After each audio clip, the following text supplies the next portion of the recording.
మేము ఇవ్వాల్సిన food pockets కానీ అవన్నీ వెళ్తున్నాయి. ఇంకా ముమ్మరం చేస్తున్నాం. ట్రాఫిక్ కూడా కంజెషన్ ఉంది, అన్ని రెగ్యులేట్ చేస్తున్నాం. చివరి ప్రాంతానికి కూడా వెళ్లాల్సిన అవసరం ఉంది. కొంతమంది పేషెంట్ కూడా ఉన్నారు, పిల్లలు ఉన్నారు, కొంతమంది ముసలోళ్ళు ఉన్నారు, వాళ్ళు కూడా తీసుకురావాలి. ఎవరు కూడా ప్యానిక్ రియాక్షన్ అవసరం లేదు. అందరూ ఓపిక పట్టండి.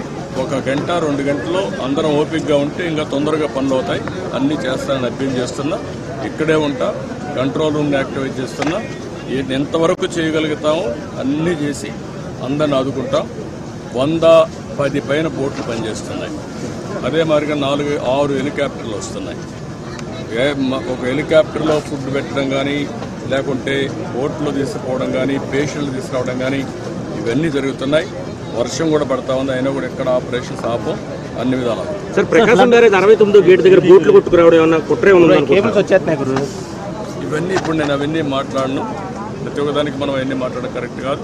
ప్రస్తుతం నా డ్యూటీ ఎట్టి పరిస్థితుల్లో కష్టాల్లో ఉండే ప్రజలను ఆదుకోవడం, వాళ్ళ ప్రాణాలు కాపాడుకోవడం, తక్షణ వాళ్ళకి కొంత సహాయం చేయడం అవసరం. అదే చేస్తాం. మనకు ఓవరాల్ గా అక్కడే ఉంది. 11,40,000 వాటర్ వస్తుంది. ఇది ఎప్పుడు రానంటే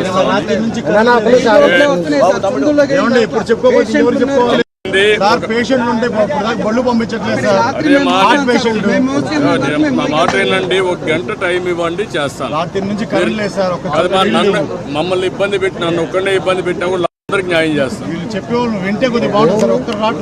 నేను విన్నానమ్మా, మీ కష్టాలు అర్థం చేసుకున్నాను, అందరిని ఇంటూనే వచ్చా. ఇప్పుడు మళ్ళా పోయి నేను అన్ని స్ట్రీమ్ లైన్ చేస్తాను, మళ్ళా వస్తాను, నేను చూసుకొని చేస్తాను. నాకు వదిలిపెట్టి నేను చేస్తాను.